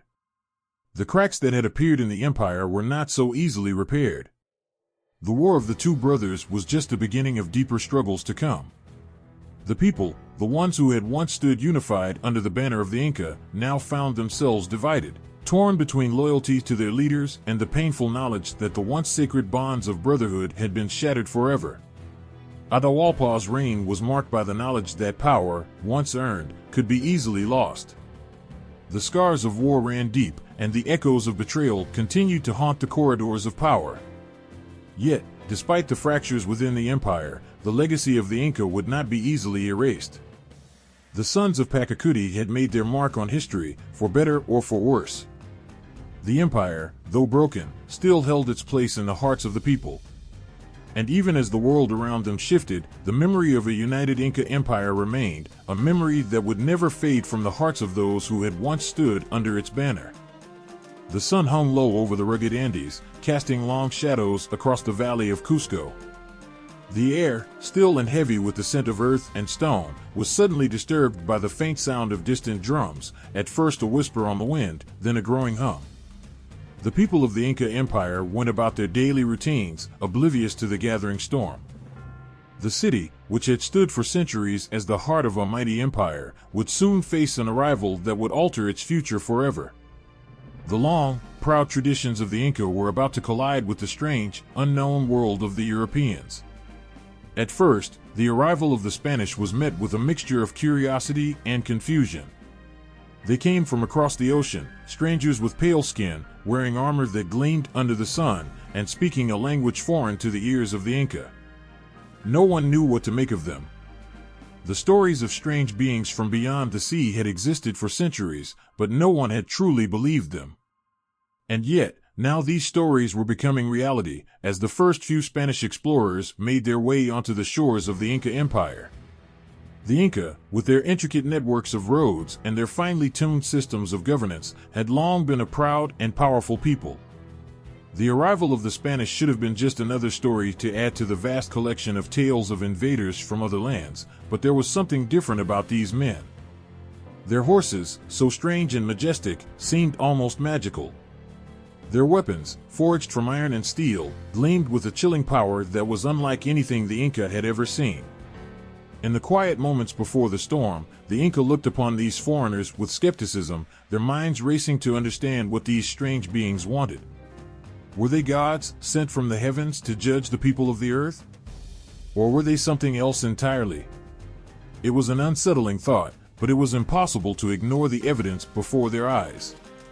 The people of the Andes were resilient, but the unfamiliar could be frightening, and the Spanish brought with them an unsettling aura of invincibility. The first encounters were not violent, but they were marked by misunderstandings, the kind that only happen when two worlds that have never touched before collide. The Inca, accustomed to their gods being present in their lives, couldn't fathom the motives of these strange men who claimed to be sent by their own god. When the Spanish demanded that the Inca ruler, Atahualpa, bow before the cross of Christ, it wasn't simply a request. It was an order. And to the Inca, that was something unfathomable. In their world, power was earned through respect, through honor. To bow before another man's god was unimaginable. The meeting between Atahualpa and the Spanish was tense. The Inca emperor, proud and defiant, refused to submit to their demands. The Spaniards, who had come with their minds set on conquest, could not understand the Inca refusal. For them, this act of defiance was not simply a rejection of their authority, it was an act of insubordination, a challenge that could not be ignored. And so, with a chilling suddenness, the exchange that had begun with words turned into something else. The diplomatic meeting became a tense standoff, the tension rising like the swell of a storm. In the thick air of that moment, there was no turning back. Misunderstandings piled up, and neither side knew how to navigate the chasm that separated them. The Inca had no idea how much their world was about to change, and the Spanish were about to learn that their weapons and armor would not guarantee them victory in the face of a culture that was so vastly different from their own. As the first encounters unfolded, the early resistance of the Inca came with the same pride and bravery that had seen them build one of the most impressive empires the world had ever known. They were not a people who would bow easily. They had built their civilization on strength, unity, and a deep respect for their land and their people. The Spanish, however, had their own goals. The clash between these two worlds was inevitable. What the Inca didn't know, what no one could have foreseen, was the scale of the invasion, nor the ferocity with which the Spanish would fight to seize control. The tension that had been building finally snapped when Atahualpa was captured. In an instant, the world of the Inca Empire began to crumble. The mighty emperor, once feared and revered, was now a prisoner of the men he had tried to resist. The Spanish had taken their first step towards the conquest of an empire. But as they led Atahualpa through the streets of Cusco, the Inca people could only watch in disbelief. The heart of their empire was being ripped out before their eyes, and the question that haunted their every thought was one they had no answer for: how could this happen? The Spanish saw their victory as inevitable. They had the weapons, the strategy, and the determination to break the Inca's spirit. They believed that their god had sent them to claim the land, and in that belief, they found the courage to continue their march into the heart of the empire. But for the Inca, this was a world turned upside down. The gods had not foretold of such an invasion. The land that had once been their domain now felt alien and hostile. The empire, once so vast and unshakable, was on the brink of collapse. Atahualpa's capture was only the beginning. The misunderstandings between the Spanish and the Inca only deepened as the Spaniards made their demands. They wanted gold, silver, and riches beyond imagination. The Inca, who had long believed in a society where wealth was meant to be shared, could not comprehend the greed that drove the invaders. The empire's rulers were forced to bargain with their captors, but the very act of submission was a betrayal in the eyes of their people. The arrival of the Spanish had set in motion a chain of events that would forever change the course of history. In a matter of years, an empire that had stood for centuries would be brought to its knees. The strength of the Inca, their resilience, and their pride, everything that had once been the backbone of their civilization, was now overshadowed by a force that came from far across the seas. And as the Spanish set their sights on the riches of the Andes, the legacy of the Inca would begin to fade into the shadows of history. The sun set over the highlands, casting long shadows over the ancient stone walls of the Inca capital, Cusco. A warm, golden glow bathed the city, but it was a fragile beauty, as if even the light knew that something was wrong. The heartbeat of an empire that had once stretched from the edge of the Amazon rainforest to the dry deserts of the coast was now trembling, uncertain. The Inca, proud and strong, could feel the winds of change sweeping in from the horizon, winds that would sweep them away. The Spanish had come like a dark storm across the seas. Led by Francisco Pizarro, they were like a shadow that grew longer with every step they took into the heart of the Inca Empire. Their presence was not greeted with open arms or warmth. The people of the Andes had no idea who these pale strangers were or what they wanted. All they knew was that the mighty empire they had built, piece by piece over generations, was about to be torn apart by these outsiders, and there was little they could do to stop it. Pizarro's conquest was swift, brutal, and without mercy. He had come not just for land, but for riches, gold, silver, and the treasures of a civilization that had flourished for centuries. With a small group of men, armed with horses and guns, Pizarro reached the highland city of Cajamarca, where Atahualpa, the Inca emperor, was staying. Atahualpa, a man who commanded armies of thousands, was a ruler who had crushed his own brothers in a bloody civil war to take control of the throne. He was powerful, feared, and revered. But nothing could have prepared him for the sudden and brutal shock of the Spanish. The moment Pizarro and his men met Atahualpa, everything changed. In a carefully planned and executed ambush, Pizarro's forces captured the emperor, despite being vastly outnumbered. Atahualpa, in his arrogance and confidence, had not prepared for the weapons the Spanish wielded. Guns that roared like thunder, swords that sliced through flesh with deadly precision, and horses that charged like lightning. The emperor, who had once ruled an empire of tens of millions, now found himself in chains, a prisoner in his own land. The fall of the Inca Empire was not simply a battle of strength, it was a collision of worlds, and one side was unprepared for the other. Pizarro's success in capturing Atahualpa was due to many factors: his superior technology, his strategic mind, and his ability to exploit the weaknesses in the Inca's vast and complex system. But there was another force at work, one that Pizarro could never have predicted: disease.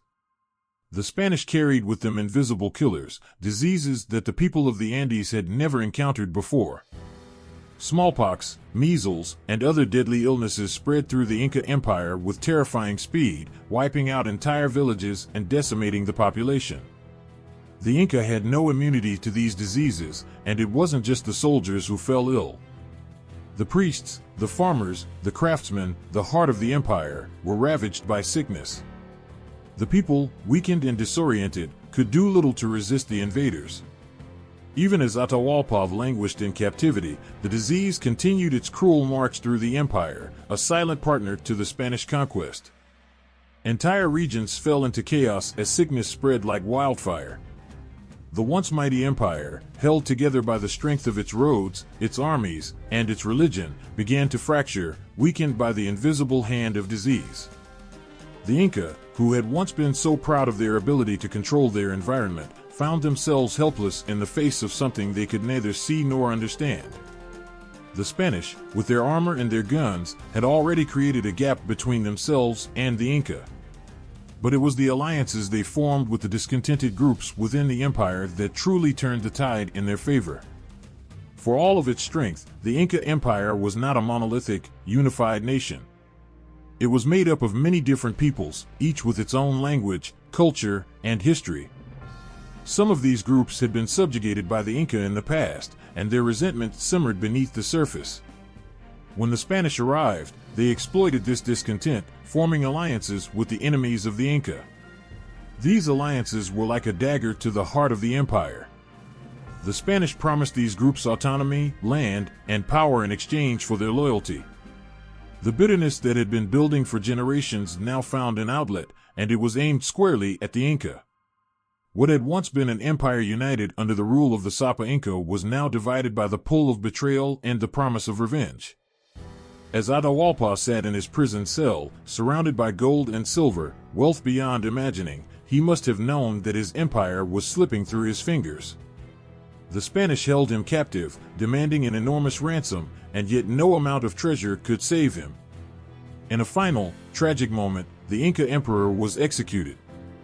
Pizarro had won, but the price was steep.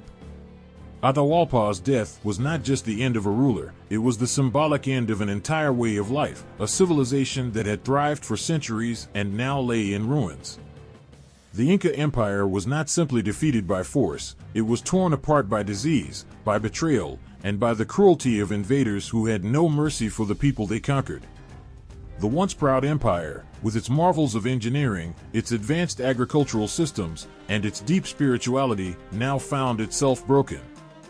The lands that had been home to the Inca for generations were now under foreign rule, and the people, many of whom had never seen a foreigner before, had to come to terms with the fact that their world had been irreparably changed. In the end, it wasn't just the Inca who fell. It was a way of life, a vision of the world that had been built over centuries. The Spanish had not just conquered the land, they had shattered the very spirit of the people who called it home. The fall of the Inca Empire was a tragedy that would echo through the ages, a reminder of the fragility of great civilizations, and the way in which the forces of nature, technology, and human ambition can alter the course of history forever. The sun set on the Andean mountains, painting the sky in shades of red and orange as the once mighty Inca Empire lay in ruins. The empire that had soared so high, with its impressive roads, temples, and advanced agricultural systems, was now broken, its heart torn apart. Atahualpa, the last emperor, was gone. The Spanish had seized the land, and the people of the Andes found themselves caught in the grip of an unfamiliar power. The golden age of the Inca was over, but what of its people? What of the nobility, the ones who once ruled, and the traditions they had held dear? After the fall of the Inca, life for the nobility took on a new, unrecognizable form. The once powerful rulers, who had commanded vast armies and governed millions, now found themselves bowing to the foreign crown of Spain. Some of the surviving Inca nobility, hoping to preserve their status and their wealth, submitted to the Spanish conquerors. They were allowed to keep their titles, but the dignity that once came with being a member of the Inca nobility was gone. They lived under the shadow of the Spanish, often forced to play the role of puppets in a colonial system that sought to replace their identity, their culture, and their history with the customs and religion of the Europeans. Some Inca nobles tried to resist, their hearts burning with the memory of the empire they had lost. But their resistance, though brave, was met with the cruelty of the conquerors. The Spanish had already begun to break the Inca way of life, and any attempt to fight back was crushed under their iron boots. Many of the noble families were pushed aside, their lands and wealth taken, their voices silenced. However, the story of the Inca did not completely end with their fall. In the small, hidden corners of the Andes, the traditions of the Inca still lived on. The land, rich with its history, held the whispers of ancient rituals. In the mountains, in the valleys, in the hearts of the people, the memories of the old ways were kept alive. Yet this survival came at a cost. Under the harsh rule of the Spanish, the Inca religion was outlawed. The temples, once filled with gold and offerings to the gods, were plundered and desecrated. The great sun god, Inti, whose light had guided the Inca for centuries, was forgotten, replaced by the foreign god of the Spanish, the Christian god. The Inca priests, once powerful figures who had held the knowledge of the stars, the cycles of the moon, and the rituals of the earth, were forced into hiding, their sacred knowledge threatened with extinction. The sacred ceremonies that had once united the people in worship of the natural world were now forbidden. But even in the darkness, some of the Inca traditions survived, quietly passed down through generations. In secret, they preserved their language, Quechua, passing it from parent to child, refusing to let their words, their songs, and their stories vanish from the earth. It was a quiet rebellion, a resistance that was woven into everyday life. Even as Spanish officials forced them to kneel in churches, the people of the Andes continued to honor the spirits of their ancestors, performing small, private rituals to Inti, Pachamama, and the other gods of the mountains. Yet, for many, the struggle to hold on to their identity was painful and fraught with loss. The Inca nobility, stripped of their power, had to watch helplessly as their sacred traditions were replaced by foreign customs. Their language was often silenced, their way of life erased from the history books. As much as the Spanish tried to impose their culture, they could not erase the deep connection the Inca people had to their land, their past, and their gods. But the truth was that the Inca civilization, with all its glory, was slipping away, bit by bit, under the weight of colonial oppression. Still, pockets of resistance endured, not just in the hills and villages, but in the hearts of the people. The Inca nobility, though forced into submission, continued to resist in their own way. Some married into Spanish families, attempting to maintain their power through alliances, while others found subtle ways to influence the course of colonial rule. They may have been diminished, but their bloodline, their spirit, and their dreams lived on in their children.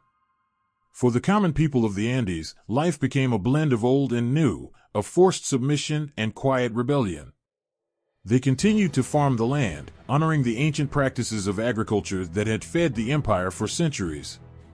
The terraced fields, built by the Inca with painstaking precision, still produced crops, even as the Spanish taxed them mercilessly.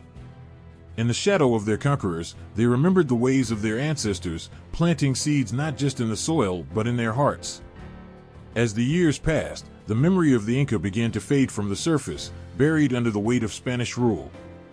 The beautiful stone structures that once dotted the empire's heartland, like the majestic Machu Picchu and the mighty Sacsayhuaman, were left to weather the storms of time and neglect. Yet these stone remnants, though often looted and abandoned, stood as silent witnesses to the greatness that had once been. Over time, the once proud Inca nobility became a shadow of what they had been. They lived in a world where they had little power, their ancient titles reduced to meaningless relics. Yet, among them were those who held on to the traditions of their ancestors, who fought to preserve what they could of their heritage, even if it was only in secret. In the end, the fate of the Inca nobility was sealed by the weight of foreign rule, by the relentless push of colonization, and by the erasure of a way of life that had flourished for centuries. But the spirit of the Inca people, the resilience that had built an empire that stretched across the Andes, would never be completely extinguished. The land remembered, and the people remembered. In the quietest moments, in the smallest of gestures, the legacy of the Inca lived on. The culture, the language, the stories, they could not be fully erased, and they would continue to echo through the generations, reminding the world of the empire that once stood tall against the sky. For centuries, the towering stone walls of Machu Picchu remained hidden beneath a thick blanket of mist, untouched by human hands and forgotten by the world. Nestled high in the Peruvian Andes, this ancient city, a marvel of engineering, lay quietly under the watchful eyes of the mountains. It stood as a silent monument to a lost empire, its secrets buried in the earth, waiting for the world to remember. Then, in 1911, the world's eyes turned back to the Andes. An American explorer named Hiram Bingham, driven by a restless curiosity, stumbled upon the forgotten city, his breath catching as he gazed upon the stone structures that had stood for centuries. His heart raced with the excitement of discovery, but little did he know that this moment would ignite a fascination that would last for generations. Bingham's discovery of Machu Picchu was not just the unearthing of a city, it was the rekindling of a passion for the ancient world of the Incas. For those who had never heard of the Inca Empire, the ruins of Machu Picchu were a revelation. The sheer scale of the site, perched on a mountain ridge, seemed almost otherworldly. The walls, constructed with precise stonework, the terraces that cascaded down the mountainside, and the sophisticated water systems that still carried the echo of ancient engineering, all spoke to a people who had mastered the land in ways that were unimaginable. It was as if the Inca had reached out across time to speak to those who would come after them. Bingham's journey into the heart of the Andes sparked a wave of exploration, but it also stirred up a wave of questions that would take decades, even centuries, to answer. Who were the Incas, really? How did they build such complex cities without the tools that we rely on today? How did their society function, and why, when they had reached such heights of power and influence, did they fall? As the world's attention turned toward the Inca ruins, the fascination with their civilization grew. Archaeologists, historians, and explorers from all over the globe began to converge on the Andes, eager to learn more about the empire that had once spanned such a vast and diverse land. The whispers of the past, once silenced by the Spanish conquest, began to grow louder. Each new discovery, whether a hidden temple or a forgotten artifact, added a small piece to the puzzle of the Inca Empire. Yet, for all the fascination that came with the rediscovery of Inca sites, there was also a sense of loss, as if the world was mourning the destruction of something too beautiful, too powerful to have vanished so completely. The temples and palaces of the Inca, so carefully constructed, were now left to weather the storms of time and human neglect. And as archaeologists unearthed these treasures, they faced the challenge of understanding a culture that had been wiped out by foreign invaders, leaving only fragments of knowledge behind. But the search for answers was relentless. Scholars pored over every stone, every carving, every fragment of pottery, piecing together the life of a civilization that had been lost to time. The questions about the Incas were endless. What was their true belief system? How did they organize their society? How did they govern such a vast territory, stretching across mountains, valleys, and deserts? What was the true story behind the fall of their empire? Each new discovery seemed to bring with it a new mystery, a new layer of understanding, but also a sense of frustration. So much was still hidden. The fascination with the Inca wasn't just about unearthing the past. It was about the longing for something greater. For centuries, the world had been obsessed with the ancient civilizations of Europe, with their grand cathedrals and mighty empires. But the Incas, living in the shadow of the Andes, had built a civilization that rivaled any in the world. Yet their story had been overshadowed, their achievements almost erased. Now, as the ruins of their cities were uncovered, the world began to recognize that the Incas were not just a footnote in history. They were a powerful and sophisticated people who had left behind a legacy that still speaks to us today. Bingham's discovery of Machu Picchu might have been the spark, but the fire of fascination that it ignited would continue to burn brightly for years to come. More explorers came, more sites were uncovered, and the Inca world grew larger and larger. From the soaring temples of Sacsayhuaman to the sprawling city of Cusco, the remnants of the Inca Empire began to take shape again. The incredible road systems, stretching across thousands of miles of rugged terrain, were rediscovered, evidence of a people who had mastered not only the art of construction but also the very land they walked on. These roads, once silent, now hummed with the footsteps of those who sought to understand them. Yet, despite all the discoveries, a deep ache remained. The Inca had been brought to their knees by the Spanish, their culture nearly erased, their stories lost. The relentless pursuit of knowledge could never fully restore what had been taken from them. Each new archaeological find seemed to bring more questions, and with it, a longing for the answers that could never be fully found. The ruins of the Inca Empire, with their beauty and their mystery, stood as a poignant reminder of what had been lost, but also of what had survived, buried deep within the land. Today, Machu Picchu is one of the most visited sites in the world. It stands as a symbol of the Inca legacy, a reminder of the people who once built a vast empire, whose skills and culture remain awe-inspiring. And yet, as visitors wander through the ancient city, their eyes tracing the stone walls and terraces, there's a quiet recognition that what they see is only a fragment of something much larger. The true story of the Inca is still being written, not just by archaeologists and explorers, but by the people who continue to honor the memory of their ancestors, who still live in the shadow of the Andes, holding on to a past that can never be fully reclaimed. The fascination with the Incas, with their cities, their culture, and their mysteries, is more than just an academic pursuit. It's a reminder of the endurance of human achievement, the ability to create something lasting, even in the face of adversity. It's a testament to the strength of a civilization that, despite its fall, continues to captivate the world, a world that, even today, is still trying to understand and honor the legacy of the Inca. The sun sets over the Peruvian mountains, casting long shadows over the ruins of Machu Picchu, and for a moment, it feels as though the spirits of the ancient Incas stir, their whispers carried by the wind. Their empire, which once spanned across the highlands, valleys, and deserts, lives on, though not in the way it did during its heyday. Today, their presence is woven into the fabric of modern life, not just through archaeological sites, but through the art, stories, and identity that continue to breathe life into their legacy. In the world of art, the Inca have become symbols of something much larger than themselves. Their intricate designs, the vibrant colors that once decorated their textiles and pottery, now come to life on canvases and in murals, telling stories of a past that refuses to fade. The Incas, with their extraordinary accomplishments, their deep connection to the earth and sky, have become a symbol of resilience and ingenuity. Through modern art, the Inca people are not just remembered, they are revered. In every curve of a drawing and the careful placement of each brushstroke, the past is not just being preserved, it is being honored. Artists today look to the Incas' geometric patterns and sacred symbols, using them to create a bridge between the ancient and the modern.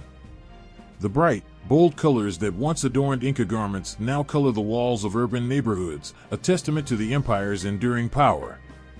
Literature, too, has found its way to the Inca past. Their stories, their myths, their victories and struggles now form the foundation of much of the literary culture of Peru and beyond. Writers craft tales of the Inca gods, stories that have been passed down from generation to generation. These stories, which once filled the night air around campfires, have been translated into books and novels, ensuring the eternal echo of their voices. In some novels, the Incas' rise and fall are retold with a sense of awe and sorrow, as if their empire was a golden age that could never be again. In others, the focus is on the human side, the lives of everyday people who lived under the empire's rule, who toiled the land and looked up to the sun with reverence, believing that it was Inti, the sun god, who provided for them. These stories shape not only the memory of the Incas, but also the way people see themselves today, as they continue to struggle with the balance of modernity and tradition. Films, too, have played their part in keeping the Inca spirit alive. From dramatic portrayals of the conquest to sweeping narratives that focus on the grandeur of the Inca civilization, these films have brought the story of the Inca into the homes of millions. Though much of this portrayal is fictionalized, the sense of wonder that the Incas inspire is real. The breathtaking beauty of Machu Picchu, often featured as the centerpiece of these films, continues to mesmerize audiences, showing them not just a lost city, but a lost world, one that still lingers in the imagination of those who see it for the first time. These films depict the fall of the Inca Empire, its last days filled with intrigue and tragedy, but also with a sense of undeniable strength. The Inca spirit, even in defeat, is portrayed as a force that never truly dies. However, it's not just the world at large that looks to the Incas with reverence. For Peru and the Andean people, the Incas are not just a distant memory, they are a living part of their identity. The Inca are the foundation of the country's national pride, a symbol of what Peruvians have achieved and what they strive to preserve. In the streets of Cusco, in the bustling markets and quiet villages, the echoes of the Incas can be heard. The ruins of their great cities stand as a reminder of the greatness that once was, but also as a source of strength and unity. The stories of the Inca kings, the majestic rulers who once sat in the grand palaces, are woven into the lives of the people today. For them, the Inca are not just figures of the past, they are ancestors, guides, and protectors. For generations, the Inca legacy has also played a pivotal role in the movements for indigenous rights and the struggle for recognition. In a country where many indigenous peoples have faced discrimination and marginalization, the Inca Empire stands as a beacon of power, resilience, and pride. The idea that their ancestors once ruled a vast and sophisticated empire fills them with a sense of purpose. They look to the Inca not only as an emblem of cultural pride, but also as a source of strength in the face of adversity. The echoes of the Inca reverberate through modern-day protests, demands for land rights, and the fight for cultural preservation. In their unity, their culture, and their traditions, the people of Peru find not just a connection to the past, but a rallying cry for the future. The Inca Empire is no longer a distant dream, buried under the dust of time. It lives on in the hearts of the people, its influence felt in every corner of the Andes. It speaks in the language of Quechua, the language of the Incas, still spoken by millions across the Andes, keeping the spirit of the empire alive in every word. From the bustling city of Cusco to the remote villages nestled in the hills, the past is never forgotten. For the modern Peruvian, to be Inca is to be part of something larger than themselves, a history that continues to shape who they are, how they see the world, and how they see their place within it. The Inca Empire, which once spanned the heights of the Andes, now stretches far beyond the boundaries of time. It is a living, breathing part of the present, not just a story told in books or seen in films, but a legacy that pulses through the veins of the people, an unbroken thread that ties the past to the future. And so, the Inca remain, not just as figures of the past, but as a force that continues to inspire, to challenge, and to remind the world of the greatness that once was and still is. Beneath the endless sky, where the Andean peaks rise like silent sentinels, the whispers of an ancient empire linger, carried by the wind. These mountains, carved with terraces that still cling to life after centuries, hold stories that are more than history. They are lessons written in stone, in earth, in the rhythm of life itself. The Inca Empire, though long past, feels like a heart still beating, its pulse faint but steady in the lives of those who tend the land, walk the roads, and honor the sun. The Incas saw the earth as more than soil to tread upon. It was a gift, a sacred being to respect. Their terraces climbed the mountainsides like giant steps, catching the rain, taming the slopes, and turning the harshest landscapes into fields of abundance. They understood balance, not only between themselves and the earth, but within their communities. Fields were shared, harvests distributed, and no one went hungry if others had food. Their way was not of greed but of giving, and in that giving, they thrived. In their hands, the land wasn't merely cultivated, it was loved, and in return, it provided. Their governance, too, carried a wisdom that echoes in today's halls of power. The Sapa Inca, seen not as a ruler to serve but as a father to protect, stood at the center of a vast and intricate network. Every community had its place, every voice a role. The empire was a web where no thread was left untended. Governors, runners, and officials all worked not for themselves but for the whole, for the empire's heart to keep beating. They managed not through fear but through unity, weaving disparate peoples into one fabric, strong and enduring. There is something hauntingly beautiful about how they faced the challenges of life. They knew hardship, and yet they found strength not in resisting but in adapting. Their rope bridges spanned chasms that seemed insurmountable, their roads bound regions that seemed unreachable. When nature hurled storms and quakes, they rebuilt, not in despair, but with determination. They saw each challenge not as an end, but as a beginning, a chance to grow stronger. And yet, it is not just their achievements that linger. It is their resilience, their ability to endure, even in the face of the unimaginable. The Spanish came, and with them, steel and disease. Cities fell, rulers were captured, and the sun seemed to set on the empire's glory. But the Inca spirit refused to die. It lived in the hidden villages, in the secret prayers to Inti, in the whispered stories told to children who would one day tell them again. Their traditions, though scarred, refused to vanish. They survived, not in defiance, but in quiet, unyielding strength. The Inca left behind not just monuments but mysteries, questions that hum in the minds of those who walk their paths today. How did they move stones that seemed immovable? How did they create systems so harmonious without written words? It is as if their greatest gift was not answers but the questions themselves, a reminder to wonder, to strive, to look at the world with eyes wide and curious. Their story is one of endurance, of finding ways to flourish even when the odds seemed insurmountable. It is a story of hope, of understanding that no matter how dark the night, the sun will rise again. Their terraces, their roads, their cities, these are not relics, they are messages carved into the world, reminders that there is a way to live in harmony, a way to face challenges with grace and courage. And so, the Incas are not gone. They are in the laughter of a Quechua-speaking child, in the careful hands of a farmer planting seeds on ancient terraces, and the festivals that still honor the sun and the moon. They are a reminder that empires may fall, but the spirit of a people, their wisdom, their kindness, their resilience, can endure. Even as the world changes, their lessons remain, written not in books but in the living, breathing heart of the Andes.